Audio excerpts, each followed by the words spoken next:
Bueno, Italia sigue preocupando, se multiplica el número de casos, también la cantidad de muertos.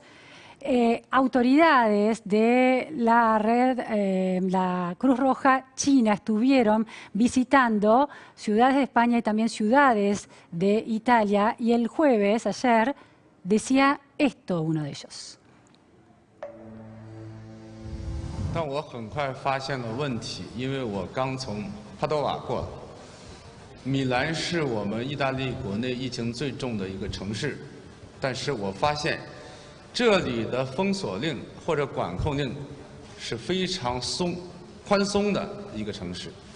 我看到了它的公交车还在运行，我看到了它的人还在运行，我看到酒店人还在聚会，我看到很多不戴口罩的。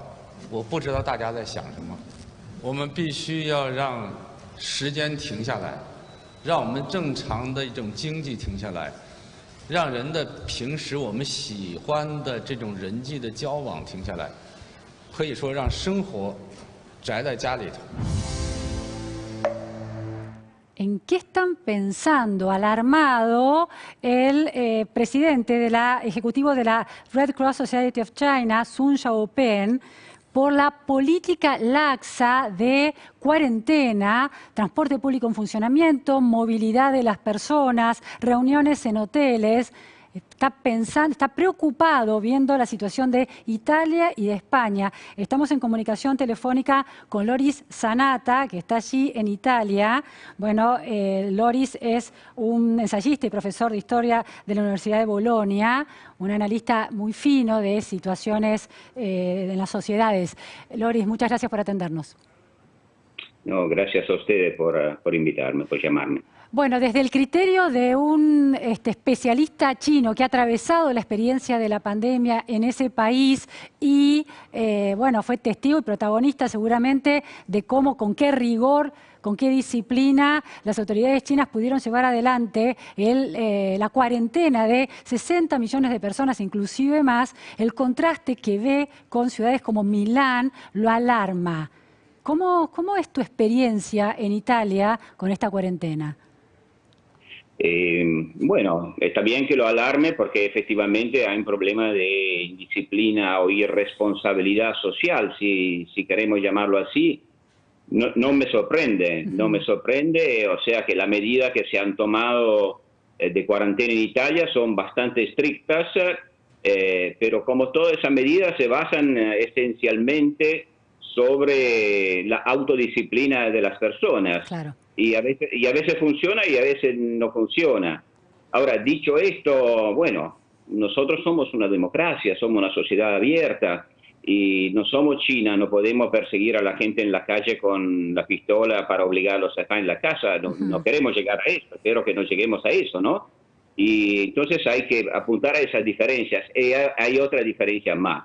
En China fue afectada una región muy importante, muy grande. La encerraron totalmente, la pararon, la paralizaron y bueno, con el ejército le llevaban productos de las otras partes de China que seguían funcionando. Sí. Ahora, Italia y a esa altura Europa está afectada todo, no se puede cerrar una parte. Entonces la gente tiene que producir, que tiene que trabajar también. Entonces hay que respetar equilibrio. La situación es dramática, pero...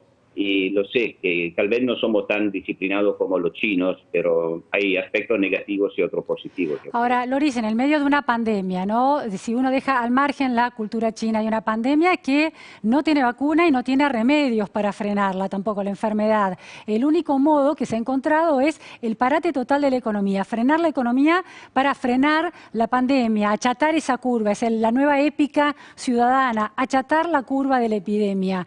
Es llamativo que los países de Europa más impactados son, por un lado, Italia y por otro lado, España. Hay también una cultura que se continúa de alguna manera de una sociedad a la otra. Yo en este caso sí podría atreverme a hacer generalizaciones, pero no creo porque en realidad al comienzo todos miraban a Italia como un caso especial y decían que habrá pasado en Italia, será un problema cultural e institucional, pero la crisis está afectando las regiones del norte que tienen un sistema de salud de primera clase y tiene una socialidad totalmente sana, positiva, y ahora no le está pasando mucho a España, que negó el problema hasta hace poco tiempo. Yo cuando miré que acá la gente moría y ya el virus circulaba en España, cuando vi la marcha del 8 de marzo, pensé, son locos, pero le está pasando a los franceses, que hacían lo mismo y que vimos desfilar los pitufos por la calle cuando ya había virus. Los ingleses tuvieron que hacer marcha atrás y en Alemania hay un montón, o sea, Italia lamentablemente. Yo quisiera decirle, no, nosotros acá por cultura somos unos locos y entonces estamos infectados porque tenemos culpa. En realidad Italia llegó primera, pero lo lamento decirles que sospecho que le va a pasar a los otros también. Eso es importante. Y vamos con la última cuestión en ese sentido, Loris. ¿No es que hay alguna especie de reflexión dentro de los analistas italianos de qué hizo mal Italia, o es simplemente lo que se puede esperar de la curva de la epidemia en sociedades democráticas donde las cuarentenas tienen márgenes menores de acatamiento? Bueno, claro que hay debate, hay un gran debate. Acá hace un mes y medio todos nos volvimos expertos. Y yo, por otra parte, soy un historiador y escucho, no quiero tampoco... Demasiada gente está hablando sin saber, está hablando de estadísticas sin saber cómo se calculan las estadísticas en los diferentes casos. Así que yo no me meto, escucho, respeto a todo y obedezco a medidas que me parecen totalmente razonables. Ahora... claro que si hay irresponsabilidad social, y lo digo yo, que soy un libertario bastante radical también, pero claro, no se puede dejar libertad a la gente de contagiar a los demás, o sea, y entonces se tomarán medidas más estrictas, se tomarán medidas de... ya hay unas multas muy importantes que se están tomando y se deberán tomar más, así, pero sí, seguimos siendo una democracia y es una suspensión temporánea de la libertad. Que nadie piense aprovecharse de este momento para cerrar la libertad, pero nadie lo piensa. Nadie lo piensa. Muchísimas gracias, Loris Anata, desde allí. Muy buenas tardes. Muchas gracias. Hasta luego.